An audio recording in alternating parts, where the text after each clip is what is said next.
I had a meeting the other day where we watched a video together. It was like, this is like a school day when the teacher wheels in the TV. You're just like, yeah, fuck yeah, we're not doing anything today. It's substitute teacher day, and they're like, today class we're watching Finding Nemo, and you're like, hell yeah. Except that was our real teacher. That wasn't just a sub. Like Miss Alderman was our teacher for the class, and she kept showing us Finding Nemo. How many times did you watch that movie in one class? No less than 6. That's... What year was this? So this was 7th grade. So this was how old am I? 20. This is 2008. No, this is 2007. No, this is fuck. How old am I? So this is 2006. This is 2006. So 2006, Miss Alderman. Right, we were in 7th grade. She was the science Olympiad teacher. She played Finding Nemo back to back to back to back for like an entire couple months of school. No, dude. Yeah, and then in 6th grade, I had a similar experience.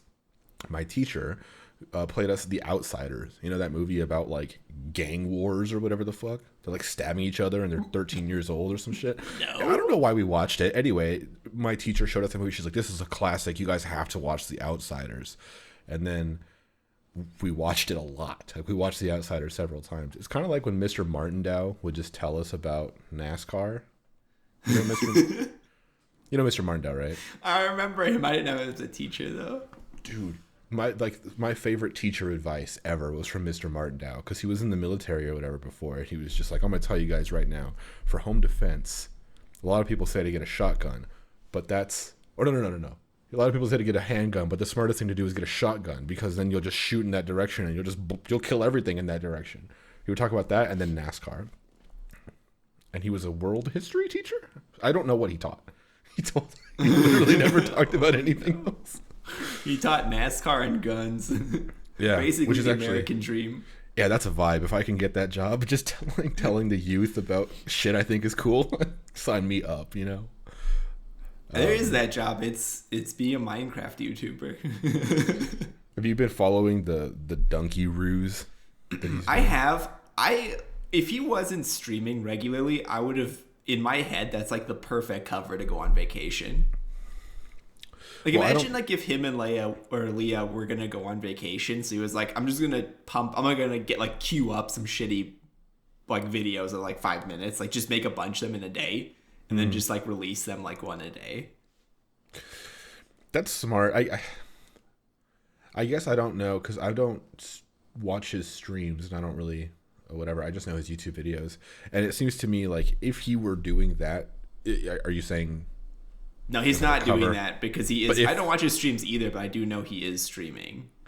But are you saying that if you weren't, that it would be like a good cover for a vacation? Yeah, absolutely. Like if he was, because at the start he was like, I'm feeling burnt out or whatever, and so I think like it would be a great cover to be like, I'm gonna take like a week off from making like hardcore content to just put out some like garbage that's funny in like a meta sense, and then take a short break from writing this, because he's laid out his whole process of like writing the scripts, like recording all the videos, spicing it all together, doing the voiceover, upload, like he was doing all that himself. So but yeah, I guess I don't really know what he's doing. Like when is this gonna end? Because it's funny on like you said, a meta level where it's like, oh, this is bad, haha.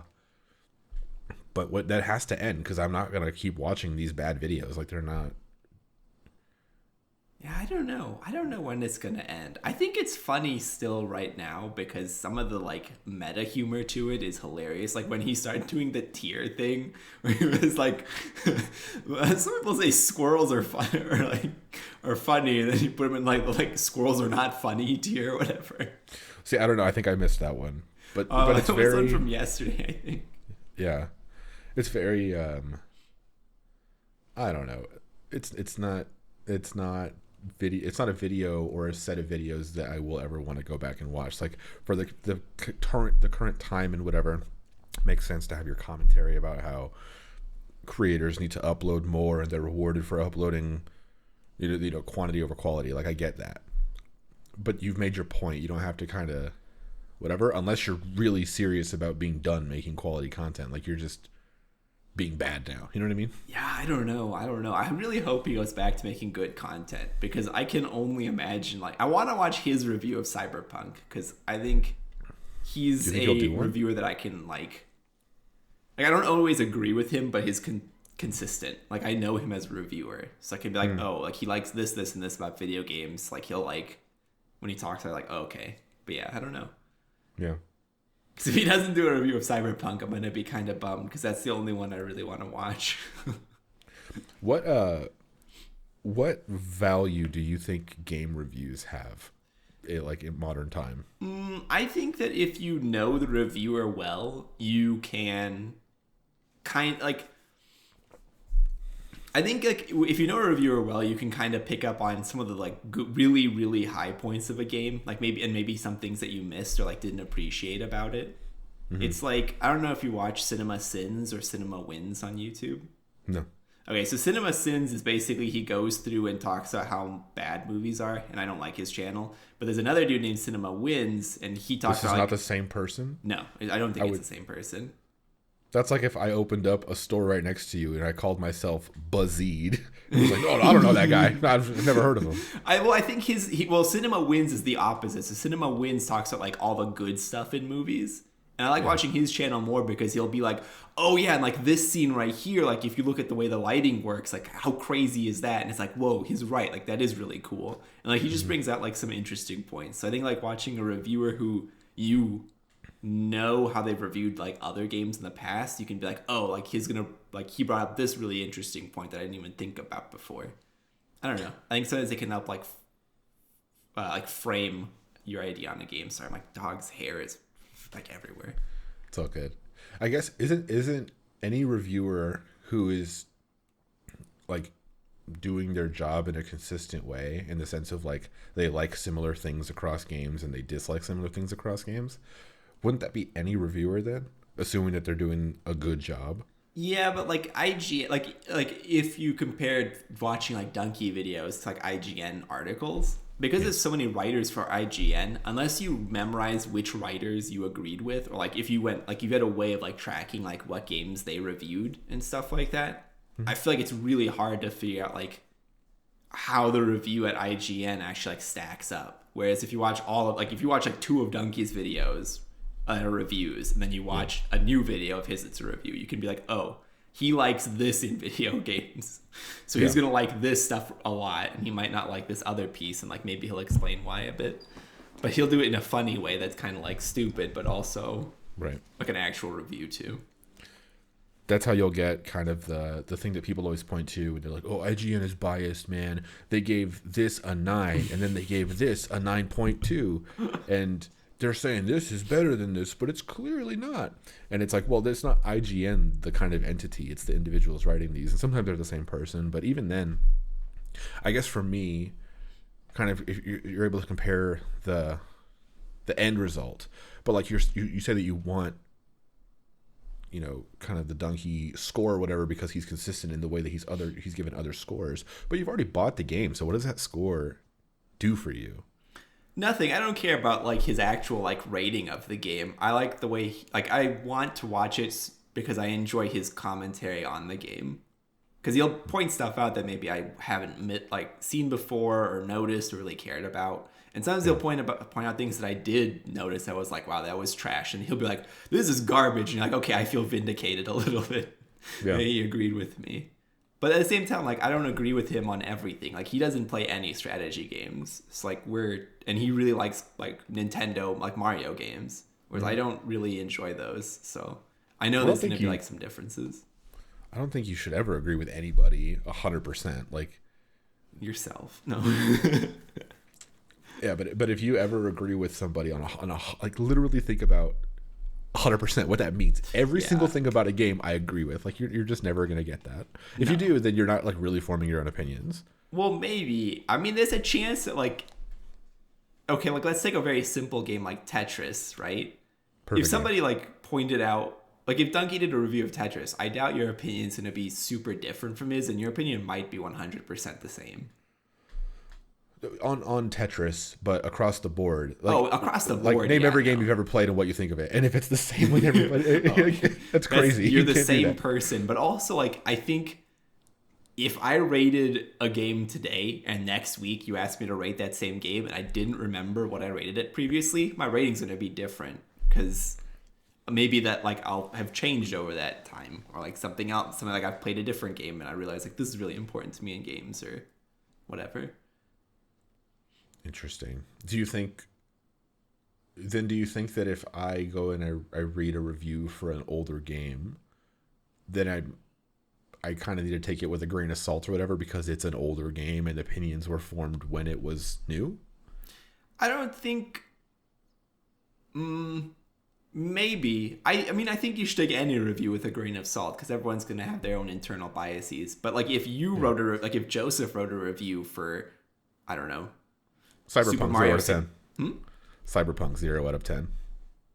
Okay, so if you wrote a review for Cyberpunk 0 out of 10, and then in, like, 4 years... you were like, oh, what did I think of that Cyberpunk game? And you went to go read your review, and then you played it again. Sorry, if you played it again, then you went to go and read your review may not, like, you may not have the exact same opinion anymore.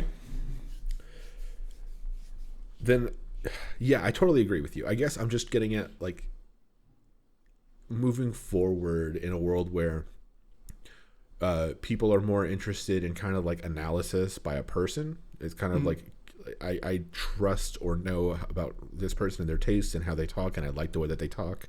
So I'm going to watch, a Jeff Gersman review or whatever of this thing, or a Donkey review.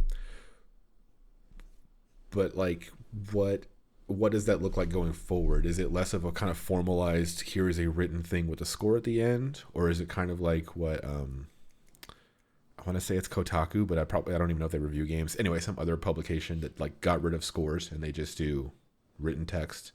Like, what does a review look like? I mean, my ideal review, there is no number at the end. They just talk about, like, some of the good stuff and some of the bad stuff. Like, they talk about, like, what the game did well and what the game didn't do super well. And if you're interested, and if you like that kind of content, you'd read it and you'd be like, oh, cool. Like, they're right. This is what the game did well. Or like, oh, cool. Like, I really like that, so maybe I should pick up this game. Yeah. I don't know. I guess I buy every game that I want to watch a review of. Like, anything that I'm interested enough, where I'm interested enough to watch the review outside of this game is getting shit on, let's watch the reviews. Like, I've bought that game before, but I have the same thing as you. I just want to watch other people talk about the game, even if it's not things I want to hear about it. Yeah. So, well, for me, too, it's like some games I can't play, so watching a review is like, oh, okay, it's like I'm missing a really good game. Or like, oh, okay, this game was garbage anyways, it's okay. But what about... I talked about this before, about how, like, Alex YouTubed The Last of Us 2. Because he doesn't have a PS4 or whatever. Like, would you YouTube, like, specifically that game because you can't play it? Nah, I would just... I'm okay not playing every game ever because I don't have the time to play every game ever. But sometimes I like to know, like, oh, if that game was ever released on PC, I'd probably pick it up to play it, right? So, okay. Yeah, that makes sense. I guess when you say you'd watch a review because you might be missing a game, I would think something like a Let's Play or whatever. Or something like that, of just someone playing a game. Dude, I think watching people play games... non-competitive games? Yeah, non-competitive games is, like, incredibly boring. I cannot do it. It's all the same to me. I think watching anybody play games is super fucking boring, but I know that you like competitive game stuff, so I don't know if you would like a Dark Souls run-through or whatever. Dude, I try to watch the Dark Souls run-through, and I'm going to be honest, watching the Dark Souls run-through made me not want to play Dark Souls. Like, at all. It's totally fair. I think that game, it's kind of like, you know how Japanese games just feel weird, like the menus are ugly and there's like weird quirks about the interface, and it's just weird. Force. Are you talking about Earth Defense Force right now? I'm talking about Earth Defense Force. I'm talking about Yakuza. I'm talking about basically like Resident Evil even has weird menus still, like for as kind of Americanized or Westernized and kind of polished as those things are, they still have the weird little interface stuff that's very kind of I don't know the word for it, but it's 1990s. just yeah, it's old. It just feels rusty as shit, and it's a thing that's persistent or kind of persisted in games forever. And when you see footage of Dark Souls, it's basically all that. The movement looks like shit. The combat looks like shit. The menus look like shit. Everything looks like that. But when you play it, that's the whole point. So for that game specifically, maybe it's a bad example because the whole thing with it is playing it. Yeah, I mean, watching gameplay of it, it was like, can you roll in time? It was like a decision tree of like, did you roll in time? If yes, can you attack in time? If yes, repeat. And if no, it's just like you die. It's like restart. And I was like, that doesn't sound like fun to me. It sounds like a rhythm game, but with extra steps. I guess on some level you can break down every game to be exactly that, though. No matter how complex, even a strategy game, it's about you could break it down. You can simplify it to something like that, and it kind of breaks games when you realize that that's how games work. They have to have like kind of something at the beginning, at the end, the middle of it that's kind of keeping it going. Mm-hmm. Some call it a loop, but I don't want to be an asshole and call it the gameplay loop because I don't know about games. You know what I mean? So anyway, but the games need to be that. Otherwise, there's no reason to play them. Yeah, I mean, listen, I agree with you, and yet at the same time, like, watching the playthrough of Dark Souls, maybe it's because I watched a speedrun of Dark Souls, so it was like, I didn't watch somebody trying to play it to have fun. I watched somebody who was like, yeah, you wear no clothes, you get this spell and you just spam it, and you roll and you spell and you roll and you spell. Oh, I died, time to restart. And I was like, this looks awful. Like, this is like a painful experience.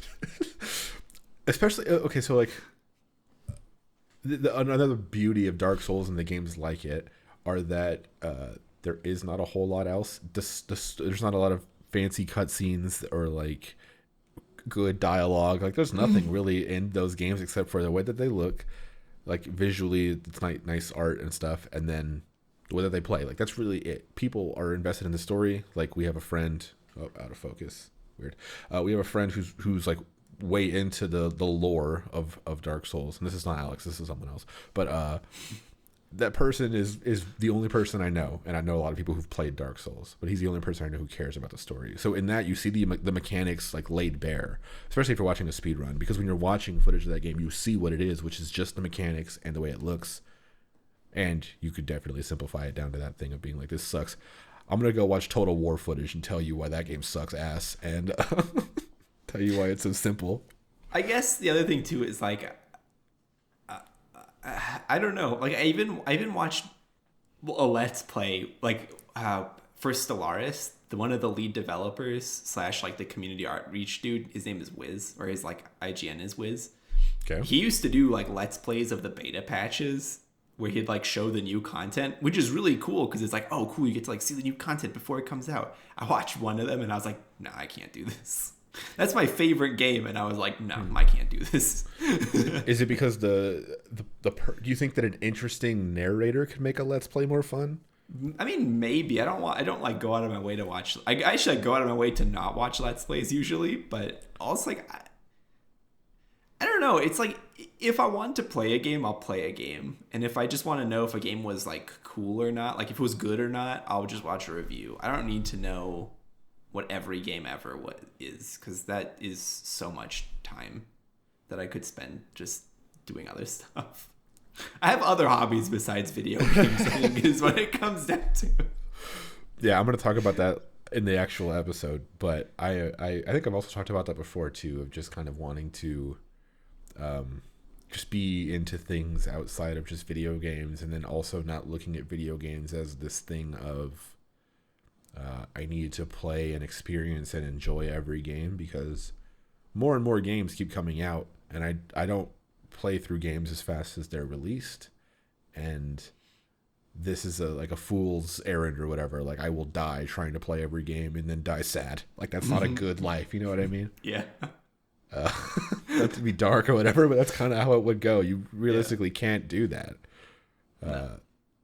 So I don't know. It's an interesting thing, but trying to kind of escape this thing. Because for me personally, maybe it's not the same for you. Except I remember that poem that you wrote in high school, so maybe it does. But games have been kind of a core of my identity, kind of forever. And it's tough getting older. And this is the thing that my cousin told me a long time ago. I might have talked about this before, maybe on the podcast or not. But my cousin told me a long time ago, like, what do you want to do when you get older? And I was like, oh, I'm going to make games. I'm going to develop games and become a game designer. And he was like, no, you're not. He's like, no, you're not. And it's not because you can't, but because you're going to get older and you're going to not love video games like you do right now. And I was like, man, fuck you. Well, he was right. He was right, because at the moment you can't tell that you're not just going to be playing Halo forever, but then you kind of, or for me personally, like I got older and realized like I have a whole life and shit. I can't just do this. It can't just be like my entire thing playing video games. And it's kind of weird realizing that you need to do something else. Yeah. In addition to, not to replace. Sorry, didn't mean to cut you off. Yeah. I mean, the other thing too is like, it's hard to maintain that level of enthusiasm for games when you've seen games, like you've seen like the foundation of video games, basically. Like Halo 1 changed every shooter after it, basically, right? But you played Halo 1, so when you go to play every other shooter, like there's no longer that novelty. It's like, what did they change? Like what minuscule thing did they change from like the Halo 1 formula? And then it was like, what did they change from the Call of Duty formula? And so on. And like, I think that's kind of like hard to maintain, because like when we were first like getting into video games, there was no Halo. It's like that was the first console shooter that was that big and like had certain aspects to it. So I don't know. I think like it's a two-edged sword. Like that search for novelty in life is difficult to maintain in video games. Yeah, for sure. And I think also something to remember is that video games as we know them really haven't been around super long. It's kind of like hip hop. We were talking the other day how hip hop as a genre has only been around for like 50 years or whatever it is. Video games are kind of the same way. So in our lifetime, we've actually seen a significant amount of the history of this thing. So like we've seen a lot of games. We've seen, like, we were alive when Mario 64 came out and that shit blew the world up. Same as GoldenEye or whatever. And like I experienced those things when I was a kid and I didn't understand why they were so great or impactful or whatever, but I did experience them. So I got to see, like you said, you got to see Halo come out. Like you were playing games before Halo, and then now it's just like kids are still playing Minecraft. Like there's nothing like happening. You know what I mean? It's just kind of progression, minimal progression on this thing. Yeah, the other thing too is like we played Minecraft when it was in beta. Like, I didn't play Minecraft. I'm so proud of that. I was like, I've played Minecraft since it was in beta. Like I was there the first time. It was like, wow, this is so cool. Here's like an empty canvas for you to do whatever you want. And like, I don't know. It's like, I feel like it's hard to continually innovate in a way that's not based on anything foundational, right? Like if you're going to make a new video game, you're going to look at like what video games you like and then make a game similar to that probably, or like take some ideas from a couple different video games you like and glue them all together. You aren't going to sit down and be like, I will now construct my own system of video games. Yeah. Well, I mean, to an extent, I mean, everything that you do is like influenced by something that you've seen before. Like maybe this is like a philosophical thing, but I have a hard time thinking that someone can come up with like a truly new, unique thing through no influence of anything in their world. I think it's hard to prove that that's even the case anyway, but like, it's just a really weird thing. I think everything is based on influences of stuff. So even if you've never seen a video game before, you can think of something that could become a game, like an actual idea, that core loop or whatever of games, of game stuff. I don't think that we're like out of ideas as people, and I'm not trying to shit on video games or whatever. I think it's just like personal thinking is that video games were a very cool thing that people enjoyed kind of for the coolness of them in a simple way, whatever. And they grew to this point of being kind of just a business, and the business reality or the fact that you need to keep growing. You can never just remain stagnant or whatever, and things need to cost more because things need to look better, because things need to do whatever, because the market demands XYZ, or at least the perceived demand of XYZ, like games need to be more expensive, games need to be whatever, creates this thing of like, oh, you can't make weird, cool shit and have it be put out to people in a way that it was maybe on a PS2 because the budgets were lower and it was lower risk or whatever. But now it's like, we're not going to fund your weirdo. Like Death Stranding is maybe the only game I can think of in recent memory that was truly fucking weird or interesting. I think from like a major studio, yeah, but I think like indie developers are now like Yes. the cutting edge of that. Like Hades or whatever was considered like one of the best games of the year, and it narrowly lost out to Last of Us 2 this year in the awards. Yeah, and I think that's the beauty of it. I mean, like, here we are trying to build tools for people to do exactly that, like to build their own games that are cool and whatever. And I think that's a great thing. But the days of like, and this is an old thing, but like the days of I went to the Game Crazy and I bought a video game that like was new and kind of cool to me and maybe something that hadn't quite been done before. Like things were changing rapidly, I guess, 10 years ago, more rapidly than they are now in terms of what games do. I agree. Yeah. Yeah. Yeah. I think that's kind of why like a lot of people are like say like, oh, games aren't fun anymore. Like I think part of what made games fun was like innovative they used to be, but that was because there was so many fewer games. There was like like if you really think about like the number of games before Halo and the number of games after Halo, it's like there wasn't like anything for Halo to compete with in comparison to how many games there are now. Yeah. And the number of games never goes down. It just constantly increases. Like games available for you to play, for the most part, there are cases of games that you can no longer play, but for the most part, that number keeps going up. So the amount of choices that someone has to play games. So I don't think it's like a bad time to be playing games, and I still think for sure that new games can be fun. We could talk about that with Cyberpunk or whatever. New games can be fun. I have to acknowledge that I am not in the position that I was when I played Resident Evil 4 for the first time, and I thought that was the best shit of all time because I was 10, and my head thought everything was the coolest shit of all time. So now I don't know what I really think of Resident Evil 4. You know what I mean? Because I understand I was a happier person when I was a child. I looked at things differently. You know what I mean? Maybe. I don't know if I would say you were a happier person. I've known you a long time. That's deep. I was a more carefree person as a child, and I didn't let things affect the experience. Like I was basically, this is a side thing, but I basically realized the whole mindfulness and meditation thing was basically the whole headspace that I was in as a kid. Like I was laser focused on shit. I was like I could pay attention and enjoy things and experience things and whatever. And these days I really don't have that ability, but I think a lot of that kind of nostalgia is tied to when I was able to enjoy stuff. When you were able to like narrow down your focus to like a pinpoint, basically. Yeah, like the days where like truly my whole life was Halo 3. When Halo 3 came out for a month or two, my entire life was Halo 3. I had math tests, I had whatever stuff because I was, in 8th grade. But I luckily, or unluckily later, but luckily was one of those kids that didn't have to do much in school to like do really well. So my entire life was Halo, and I would come home and play Halo for 4 hours a day, and I just cannot do that today. Not that I don't have the ability or time, technically I do, but like, the fuck? You know what I mean? I can't play Halo for 4 hours. No, listen, when we talk about Cyberpunk later, I got some story to tell, man, because yeah, I remember that feeling of just like literally an alarm could go off and you don't even know. Yeah,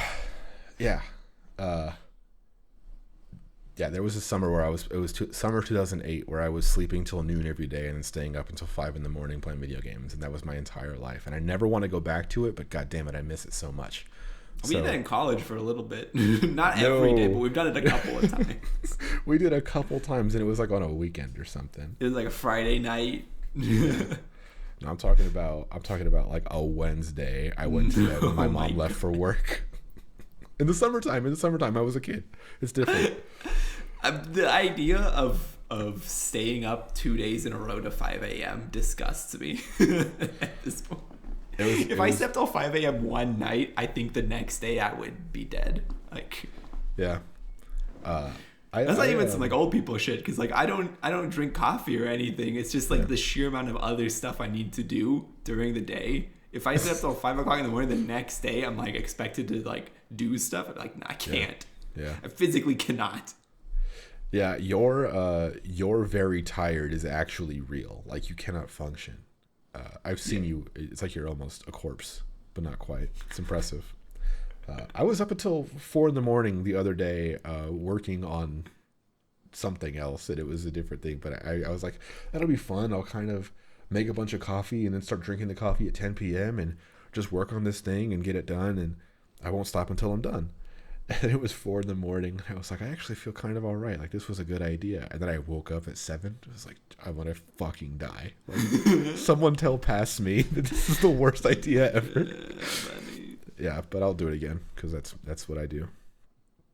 Yeah, no, going to bed really early in the morning, but then waking up at your regular time is the other thing too is like I can't not wake up at 7 a.m. every day because dog needs to go to the bathroom at 7 a.m. every day. So it's like I have to get my corpse out of bed to go. So I go to sleep at 5. That puts me at 2 hours. Then I come back and sleep or whatever. Like that sounds terrible. Yeah, no, that's not great. I mean, I guess you could wake up later and clean up some poop. That's the fee, you know. I'm going to be honest. I'm pretty sure if I didn't wake up at 7 a.m., my dog would hold it until I got up to take her out. She's unhealthily like focused on not doing her business like within like 15 minutes of the house. Yeah. I don't have that kind of a dog. We got her a sweater and she somehow took it off. We don't know. We don't know how she did it. I'm afraid of when it gets a little bit colder because right now, not yesterday, maybe it was yesterday or the day before yesterday, it was like 25 degrees when we went out on our walk, and I was like kind of worried because I wasn't sure if dog could handle that. Yeah. She was totally fine, but if it drops like for like even colder, eventually she's gonna get cold, and I don't know how to put a sweater on her, so yeah, we're gonna run into some really interesting problems. It's the life of a dog father, you know. You got to figure it out. I mean, how did you train your dog to accept sweater? I mean, clearly it didn't. She took it off. No, I don't know. I didn't do anything. Synovia just put the sweater on her, and then I laughed because it's hilarious when dogs wear clothes. Is my mic cutting out? Yeah, it is. I fucking hate the internet. No, anyway, Synovia did it. I didn't do it. And so I don't know what the secrets are.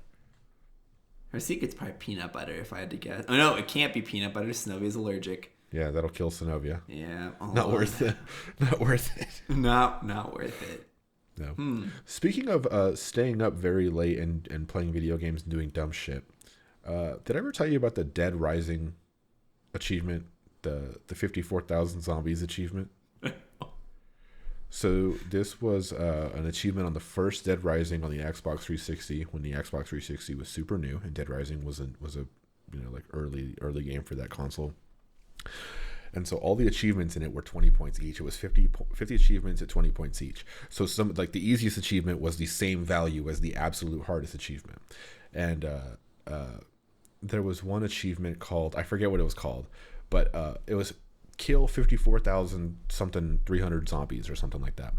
And I didn't know why like what rewards you got for it, but it was just an enticing achievement, and it was pure time. And as a kid, all you have is time. So I was like, yeah, I can spend a lot of time doing this.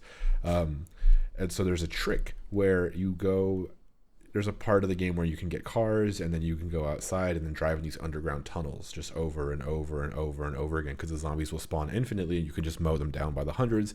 Eventually your car will get destroyed and you have to go get another one, but you just keep repeating it. And I spent like 10 hours with the sound off, playing Dead Rising by myself in the room, listening to Akon. This was my entire like weekend. I remember doing this, and I got that achievement. And when you get that achievement, I didn't know this was a thing, but when you get that achievement, you get this crazy Mega Man blaster as a weapon available to you in the game with like infinite ammo, and it's the most powerful weapon in the game, and you can kill all the bosses in one shot. So that whole thing paid off for me because I got to enjoy Dead Rising. However, I wasted my fucking life, and that's the biggest example of me saying I wasted my life that I can think of. There's a comedian named Bill Burr, and he has a joke that's like, it's a good thing that Lance Armstrong was into cycling, like that it was a sport and he was into cycling, because if he wasn't, he'd be like a crazy psychopath. You're kind of the same way, bud. It's a good thing you had video games. I don't know what you would have done without video games. Like, imagine if we grew up, like, I don't know, 30 years earlier, where there were no video games or even an arcade. Like, I don't know what you would have done. I don't know. It's like I said earlier with the environment thing. Like, you just find a thing and then you stick to it. I'm sure if it was like, oh yeah, my family builds cars or whatever, I'd be like, oh cool, I build cars too. But Joseph would have been throwing rocks into a pond for 10 hours straight. Maybe I would have like been reading books, writing. You know what I mean? I could have done something. I don't know. I don't know. Listen, I don't know what it would have been, but I think video games to you were a good thing. Designing sneakers. I don't know. I'm trying to think. This is like my life challenge, trying to figure out what I'm into outside of video games. Who am I? You know. That is a good question.